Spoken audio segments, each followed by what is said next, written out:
A adoção de cotas é uma política afirmativa para compensar a desigualdade e a discriminação racial no país. Quais são seus efeitos? O que é crime de racismo e como se caracteriza? Qual é a diferença dessa prática para a injúria racial? Esses são os principais temas do Pensamento Jurídico de hoje, uma produção da Associação dos Magistrados Mineiros, a AMAGES. Para falar sobre o assunto, nós vamos conversar com o juiz Amaury Silva, que é titular da 6ª Vara Civil da comarca de Governador Valadares, a cerca de 300 quilômetros da capital mineira, no leste do estado. Ele também responde pela comarca de Itaiomi, na região. Dr. Amaury é magistrado há 15 anos e já passou por 3 comarcas, Assucena, Teófilo Otoni e Valadares, onde está há 5 anos. E está lançando também o livro Crimes de Racismo, em parceria com o advogado Arthur Carlos Silva, pela editora JH Mizuno. Dr. Amaury, obrigado pela presença, é um prazer recebê-lo aqui no Pensamento Jurídico. Eu tenho a oportunidade de agradecer o convite, estou à disposição. Foi um prazer. Dr. Amaury também é professor de Direito Penal e Processual Penal da Faculdade de Direito do Vale do Rio Doce, a FADVALE, e mestrando em Gestão Integrada do Território. Mas o nosso assunto, então, Dr. Amaury, é a questão do racismo, para começar o nosso programa. O que é o crime de racismo? Como é que ele se caracteriza?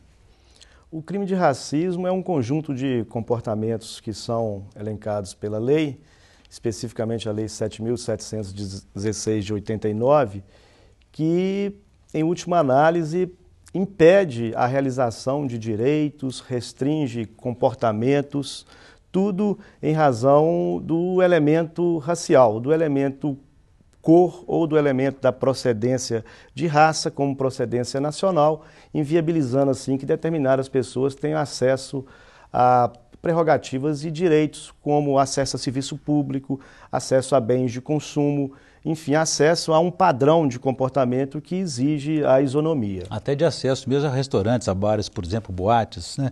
Agora, a questão do racismo refere-se apenas à cor e à raça ou é mais amplo? São elementos distintos. O preconceito tem origem na questão racial. O racismo é uma modalidade de preconceito, mas ele vai mais longe.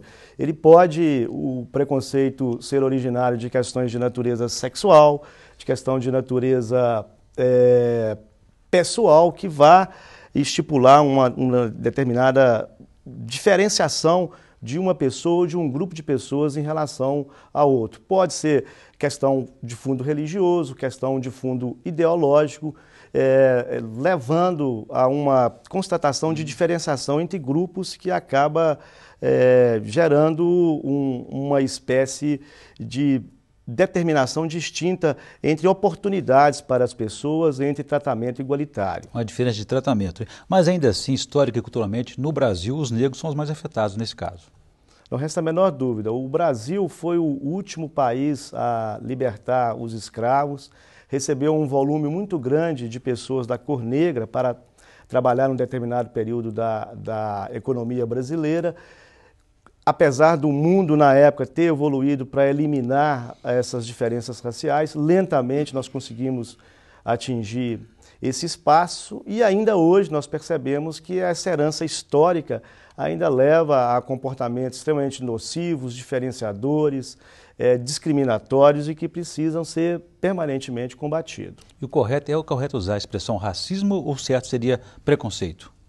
O preconceito seria o gênero. Eu posso ter preconceito ligado à origem da raça, à origem da cor, à procedência nacional, ao sexo, ao padrão religioso, enquanto que o racismo vem a ser aquele elemento que manifesta o preconceito com critérios de cor e critérios de raça, que na verdade não existe, né? Cria-se uma diferenciação entre hierarquia de raças, que é um verdadeiro factoide. E hoje o crime de racismo é inafiançável e imprescritível.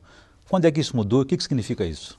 Nós tivemos uma evolução extremamente positiva com a Constituição de 1988, que ela passou a exigir que o crime de racismo fosse apenado com reclusão, que não pudesse a pessoa que o cometesse se livrar mediante fiança e também que o crime fosse imprescritível, dando assim uma clara mensagem à sociedade que o Estado não permite e quer combater esses comportamentos preconceituosos ligados à questão racial. E o fato de ser imprescritível, o senhor acha que isso foi um excesso de não haver limite na punição do Estado, por exemplo? Eu penso que não. Na verdade, esses comportamentos são severamente nocivos à sociedade, à boa convivência entre as pessoas e que deve receber do Estado um tratamento proporcional à gravidade do comportamento. Agora, existem discussões polêmicas, naturalmente, até mesmo na discussão da reforma do Código Penal, que pretende alterar esse status, de minimizar um pouco a importância, a gravidade desse crime. Como é que o senhor avalia isso? Eu acho que nós vamos ter um retrocesso se isso eventualmente vier a acontecer. Ao contrário, nós precisamos de ter medidas de natureza política que possa modificar o país culturalmente e educacionalmente para que a questão do racismo seja superado. Me parece ser um equívoco agora flexibilizar o direito penal, pelo menos nesse ponto de tratamento com as questões raciais, porque nós precisamos de viver numa democracia que conta com a participação de todos, ou pelo menos deveria contar. E esse é um comportamento, a gente está diante dessa prática, às vezes de maneira explícita ou implícita. Como é que você pode se caracterizar, identificar, comprovar que foi realmente um crime, o racismo?